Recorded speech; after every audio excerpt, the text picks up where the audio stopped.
Bonjour à tous et bienvenue sur ma chaîne. Aujourd'hui, on parle de The Peer Brew, un film d'horreur au titre étrange, je dois l'avouer. Quel rapport avec un œil bleu pâle et surtout, qu'est-ce que ça signifie? J'ai découvert par la suite qu'il s'agissait d'une adaptation du roman de Louis Bayard. Mes impressions sont mitigées, disons que je n'ai pas été totalement convaincu.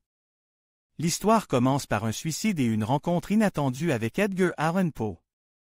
Nous sommes en 1830, dans la vallée de l'Hudson. Le détective Augustus Landor, interprète par Christian Bale, est appelé à l'académie militaire où un cadet, Leroy Fry, s'est pendu. Mais ce n'est pas un simple suicide, le cœur du jeune homme a été arraché. L'enquête commence, Landor interroge les témoins. Il se rend dans un bar et rencontre Edgar Allan Poe, un cadet excentrique qui a ses propres théories sur la mort de Fry. Poe est persuadé qu'un poète est le coupable.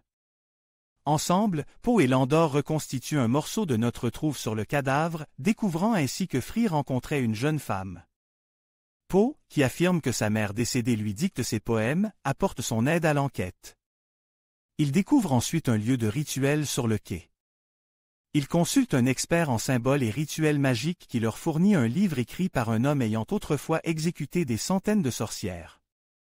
Ce livre décrit une méthode pour atteindre l'immortalité, nécessitant le cœur d'un pendu pour un sabbat. On s'attarde un instant sur la chasse aux sorcières du Moyen Âge. On sait que de nombreuses personnes innocentes ont été brûlées vives, souvent victimes de dénonciations. L'Église, par la torture, a obtenu des connaissances occultes, connaissances désormais détenues par une poignée d'initiés qui les utilisent à leur avantage. Revenons au film. Poe, interprète de manière brillante par Harry Melling, le Dudley Dursley d'Harry Potter, est un personnage étrange et fascinant. Malgré le mépris des autres cadets, il réussit à obtenir des informations. Il se lie d'amitié avec Léa Marquis, la sœur du meilleur ami de Fry, et découvre qu'elle est malade. Landor comprend alors qu'elle utilise des rituels magiques hérités de son arrière-grand-père, un chasseur de sorcières. Landor résout l'affaire, sauvant Poe d'un rituel. Le père médecin, incapable de soigner l'épilepsie de sa fille, n'intervient pas. Léa et son frère périssent dans un incendie. L'affaire est classée. Mais Poe, remis de ses émotions, révèle la vérité à Landor. Sa fille, Mathilde, ne s'est pas suicidée, elle a été violée par 3 cadets. La mort des cadets est une vengeance orchestrée par son père. Les rituels étaient une coïncidence. Landor, surpris, comprend et garde le silence. En conclusion, voici une autre histoire sur Edgar Allan Poe durant ses années d'académie.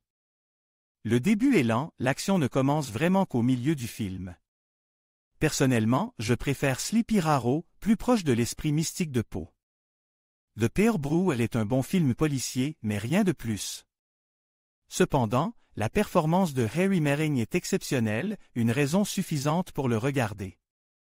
Enfin, la prière de Mathilde avant son suicide suggère une intervention divine dans la vengeance de son père. Voilà, j'espère que cette critique vous a plu. N'hésitez pas à me dire ce que vous en pensez en commentaire. À bientôt pour une nouvelle vidéo.